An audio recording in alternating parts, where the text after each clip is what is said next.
So, just want to thank you all for watching, but thank you. Do you want to know one of the most dangerous skills in family court? Do you want to know what it is? And no, it's not knowing case law, as much as some people like to think it is. It's not shouting the loudest either. It's not crying dramatically while somebody from Kafka's stares at you like they're watching a low-budget Netflix crime drama documentary. No. The most dangerous skill, you ready, is making somebody think the idea come from them. And that's it.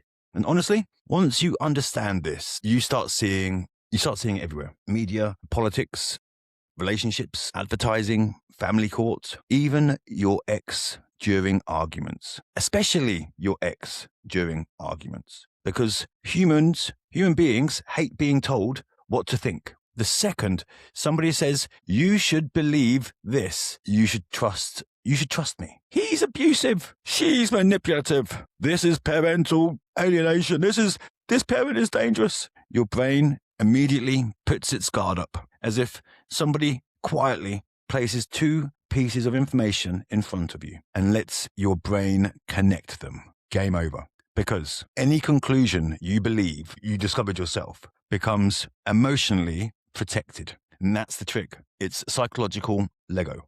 And that's all. Persuasion really is just that. You put one Lego block in front of another Lego block on the other side.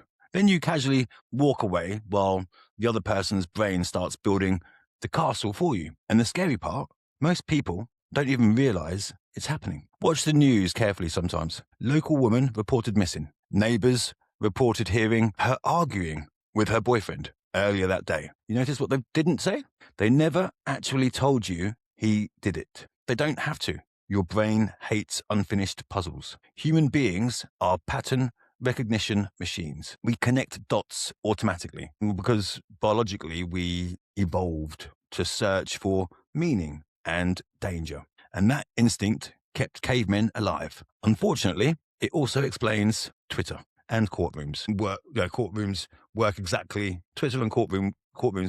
the same way. A skilled barrister doesn't usually stand there screaming, "This person is a narcissist." That's amateur hour. A skilled advocate calmly says, "Interesting how the allegations appeared only after the child arrangements order application." Interesting, isn't it? Interesting how no concerns were raised during the relationship. Interesting how messages before separation describe him as a loving father. Interesting how contact stopped immediately after proceedings began. Then they shut up. Silence. Because silence is the other person's brain. That's when the other person's brain starts ticking over, doing unpaid labor. And once the judge thinks they independently noticed the inconsistency themselves, that conclusion becomes incredibly powerful. And this is why emotional intelligence matters so much more than rage in court. Most fathers walk into hearings trying to force the judge to see their pain. Massive mistake, because desperation triggers resistance. People unconsciously pull away from emotional force, but calm, factual sequencing, terrifyingly effective. Not because it manipulates reality, but because it allows reality to reveal itself naturally. And that's the difference. Now, obviously, this technique can be abused too. Let's not pretend otherwise. Bad actors use implication all the time. False allegations often work this way as well. Nobody directly says, "He abused the children." No. Instead, it becomes, "I'm just concerned. The children seem anxious, and I don't know what happens over there. They said strange things.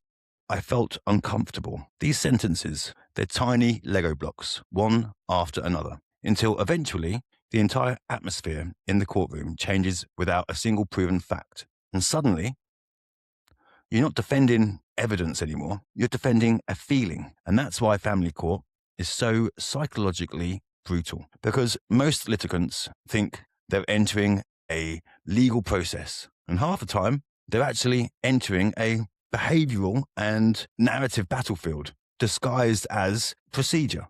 And timing matters, tone matters, sequence matters, pauses matter. What you don't say matters. Even silence can become evidence. emotionally. And here's the uncomfortable truth. The strongest witness in court is rarely the loudest. It's usually the calm one, the one who doesn't appear desperate to control the narrative or the outcome, the one who allows contradictions to expose themselves naturally, the one who stays emotionally regulated while everybody else spirals. Because psychologically, calmness reads as credibility. Now, does that mean calm people are always truthful? Of course not. Some narcissists are ice cold. But in family court specifically, emotional dysregulation often damages credibility far faster than people realize, especially for men. A mother is crying, often interpreted as distress. A father losing emotional control is often interpreted as risk. Fair or unfair?